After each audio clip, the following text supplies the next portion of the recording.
Hello students, आज हम 12th biology का जेनेटिक्स से रिलेटेड एक बहुत ही इंपॉर्टेंट टॉपिक लेने जा रहे हैं। जैसे मेंडल ने 3 अलग अलग नियम दिए थे, ठीक है, और उसके अंदर एक संकरी संकरण, द्विसंकरी संकरण, ऐसा अलग अलग टाइप से संकरण उसने समझाया था, ठीक है। तो आज हम उसका एक संकरी संकरण समझेंगे, उसका जीनोटाइप और उसका फिनोटाइप अनुपात क्या होता है, उसको कैसे ज्ञात किया जाता है, वो भी अपन देखेंगे, ठीक है। तो चलिए स्टार्ट करते हैं बिना किसी देर के मेंडल का एक संकरी संकरण। अब देखिए मेंडल के बारे में हम ये जानते हैं कि उसने क्या किया, अलग अलग जोड़ी विपरीत लक्षण लिए और उनके आधार पर उसने क्या किए, प्रयोग किए। अब मेंडल ने क्या किया, एक लक्षण लिया, ठीक है, और एक लक्षण के बारे में देखा। अब एक लक्षण कौन सा लिया, जैसे मान लिया जाए लंबापन और बोनापन, ठीक है। अब इन दोनों का क्रॉस आपस में करवाया। मान लिया जाए फूल का रंग लिया उसने, तो उसने क्या किया, लाल पुष्प लिया और सफेद पुष्प लिया, ठीक है, ऐसे करके दोनों का क्रॉस करवाया। तो उसने क्या किया, एक एक लक्षण लिया। याद रखिए, जब हम किसी एक लक्षण को लेकर के फिर हम पौधों का क्रॉस करवाते हैं तो उसे कहा जाता है मोनोहाइब्रिड क्रॉस, और हिंदी में उसको कहा जाता है एक संकरी संकरण। लेकिन अगर हम यहां पर दो लक्षण ले लें तब क्या होगा, तो वो भी आपस में क्रॉस होंगे, वहां पर भी अलग अलग प्रकार की वंशागति की अपने को देखने को मिलेगी, ठीक है। तो जैसे मान लिया जाए लाल लिया इधर और इधर पीला पुष्प लिया, ठीक है, और इसके साथ ही इसने क्या किया, उस बीज की जो संरचना है वो झुर्रीदार कर दी और इसके अंदर जो है अपने कह सकते हैं कि चिकना बीज ले लिया, मान लिया जाए, ठीक है। अब मान लो यहां पर ये दो लक्षण हैं, ये दो लक्षण हैं, तो अब इस कंडीशन में क्या होगा, तो ऐसे संकरण को फिर हम यहां पर क्या नाम देते हैं, डाइहाइब्रिड क्रॉस, यानी कि द्विसंकरीय संकरण। तो सबसे पहले परिभाषा समझना जरूरी है। अगर हम मेंडल के नियम के आधार पर इकाई लक्षण को लेकर के संकरण करवा के अगर हम वंशागतिकी का अध्ययन करते हैं तो उसे एक संकरी संकरण कहते हैं। लेकिन अगर हम दो लक्षण लेकर के उनकी वंशागतिकी का अध्ययन करते हैं तो उसे हम द्विसंकरी संकरण कहते हैं, ठीक है। तो हम यहाँ पे क्या पढ़ने वाले हैं, हम पढ़ने वाले हैं एक संकरी संकरण। तो हम एक सिंपल सा गैमेट लेकर के स्टार्ट करते हैं। जैसे मान लिया जाए आपने लिया लंबा पौधा, तो भाई टॉल है तो इसलिए अपन ने टी वर्ड यूज किया यहां पर, और एक आपका यहां पर बोना पौधा है जो कि स्मॉल टी है। तो ये अपन ने लंबा पौधा ले लिया, ये अपन ने बोना पौधा ले लिया। अच्छा, लिखना भी पड़ेगा यहां पर, ठीक है। तो मान लिया जाए अपन लिखते हैं इसको लंबा पौधा और यहां पे लिख लेते हैं बोना पौधा, ठीक। अब जब आप इसका क्रॉस करवाओगे तो भाई अगर आपने प्रभाविता का नियम पढ़ा हो तो जाहिर सी बात है कि जो प्रभावी लक्षण होगा वो पहली पीढ़ी में दिखेगा और जो अप्रभावी रहेगा वो उसमें छिप जाएगा।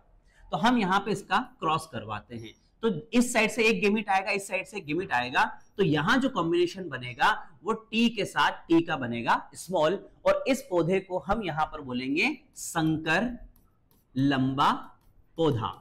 यानी कि लंबेपन का लक्षण तो दिखेगा लेकिन इसमें बोनेपन का लक्षण भी है, इसलिए इसको संकर बोलेंगे क्योंकि इसमें दोनों के कैरेक्टर हैं। और याद रखिए, जब भी पहली बार इस टाइप की पीढ़ी आती है तो उसको हम यहां पर नाम देते हैं F1 जनरेशन, यानी कि ये कौन सी हुई, आपकी F1 पीढ़ी हुई। अब F1 पीढ़ी का संकरण F1 पीढ़ी से ही करवाते हैं, यानी उन्हीं पौधों में आपस में हम स्वपरागण करवाएंगे और फिर हम द्वितीय पीढ़ी के अंदर हम चेक करेंगे कि क्या हो सकता है। तो देखिए यहां से अगर मान लो हम इसको डिवाइड करें तो हमको कम से कम दो इस टाइप से लेने पड़ेंगे संकर लंबे पौधे। तो ये रहा एक संकर लंबा पौधा, ये रहा दूसरा संकर लंबा पौधा। कोई भी गेमिट जब आपकी अगली पीढ़ी में जाता है तो वो सेपरेट हो जाता है, ठीक है। तो यहां से क्या होगा, दो गेमिट यहां सेपरेट होंगे और दो गेमिट वहां सेपरेट होंगे और फिर उनका कॉम्बिनेशन बनेगा, ठीक है। तो चलो अब हम यहां पे क्या करते हैं, गेमिट का सेपरेशन कर देते हैं, अलग अलग कर देते हैं। तो यहां से क्या आएगा, टी, चलो इसको अलग कलर में लिख लेते हैं। यहां से आपका बनेगा टी, यहां से क्या आएगा स्मॉल टी, यहां से आपका कैपिटल टी और यहां से आपका स्मॉल टी, ठीक है। अब ये आपस में क्रॉस करेंगे, तो क्रॉस करने से क्या वंशागति की बनेगी उसके बारे में देखते हैं। लेकिन क्रॉस बहुत ध्यान से करवाना है अपने को, है ना। कारण क्या है, कारण आपको समझ में आ जाएगा। देखिए मुझे क्या करना है, इसको इन दोनों से मैच करना है, इसको इन दोनों से मैच करना है। ये भी कर सकते हैं, इसको इन दोनों से मैच करो, इसको इन दोनों से मैच करो, तब भी बात बराबर है।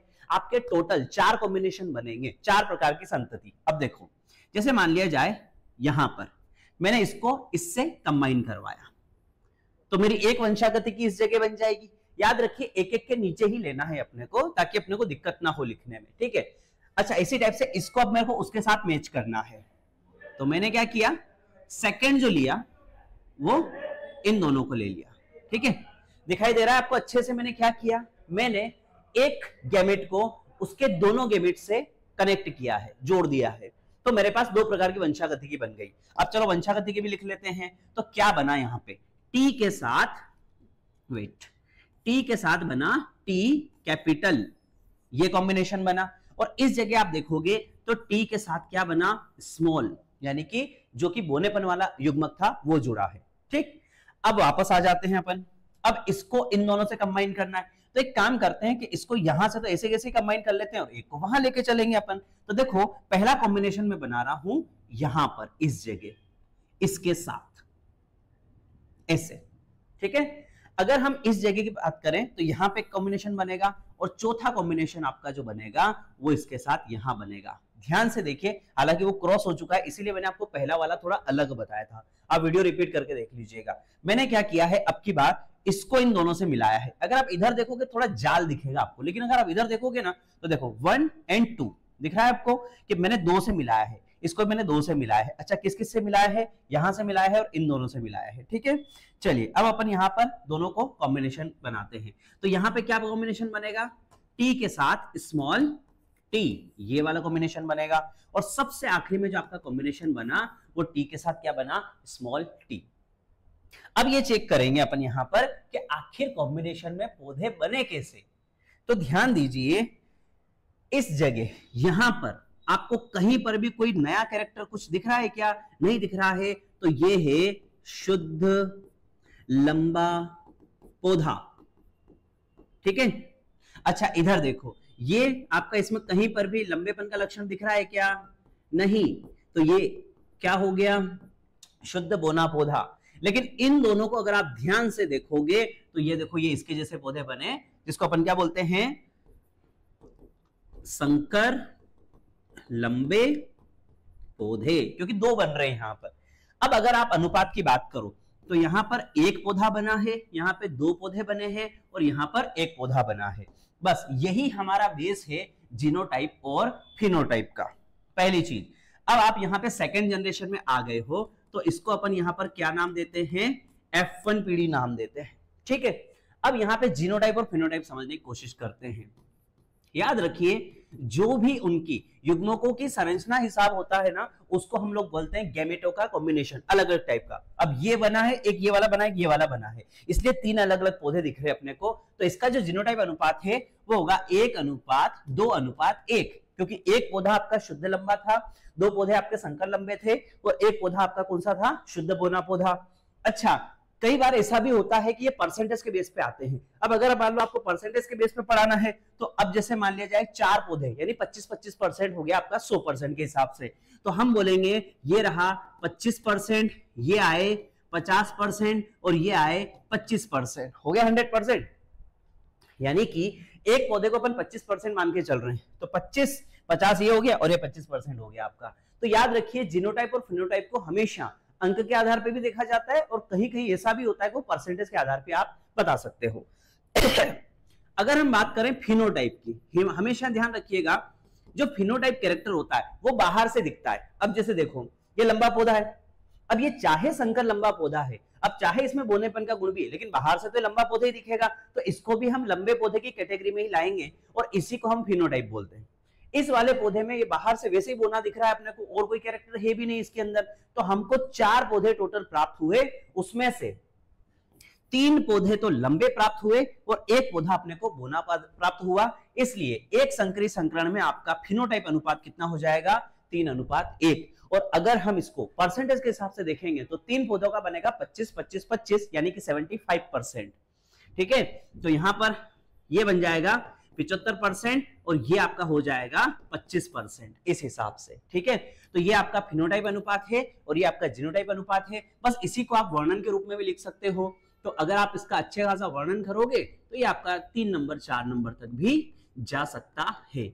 और वर्णन में ज्यादा कोई प्रॉब्लम है नहीं। देखो कैसे कर सकते हैं वर्णन, कि भाई एक लंबा पौधा टी और बोना पौधा टी का हम संकरण करवाते हैं, तो पहली पीढ़ी में संकर लंबा पौधा प्राप्त होता है टी, ये F1 पीढ़ी होती है। जब F1 पीढ़ी में स्वपरागण करवाते हैं तो F2 पीढ़ी में 3 प्रकार के पौधे प्राप्त होते हैं, जिनका जीनोटाइप अनुपात 1:1 होता है, जिसका फिनोटाइप अनुपात 3:1 होता है। आप चाहो तो उसको परसेंटेज के हिसाब से भी समझा सकते हो। ठीक है, देखो वीडियो के अंदर अगर आप चाहो रिपीट करके भी देख सकते हो, बहुत ही अच्छा और शानदार टॉपिक है। द्विसंकरी संकरण लास्ट ईयर आ गया था जहां तक मेरा अंदाज है। हालांकि एक संकरी और द्विसंकरी यहाँ पर क्या है, फ्लक्चुएट होती है कभी कभी चीजें, ठीक है, तो इसलिए आप इसको अच्छे से पढ़िएगा। दूसरी बात, आपके यहाँ पे ऑब्जेक्टिव भी बन जाएंगे, तो ऑब्जेक्टिव के बेस पे भी आप इसको याद तो करना ही है, ठीक है, कि एक लक्षण को अपन एक संकरी संकरण बोलते हैं, 2 लक्षण होते हैं तो उसको अपन द्विसंकरी संकरण बोलते हैं। ठीक है, तो आई होप आपको वीडियो पसंद आया होगा। वीडियो को अच्छे से देखिएगा, समझिएगा, आप नोट्स भी बना सकते हैं इससे। ठीक है, तो एग्जाम आ रही है, अच्छे से आप तैयारी करिए। तब तक के लिए धन्यवाद।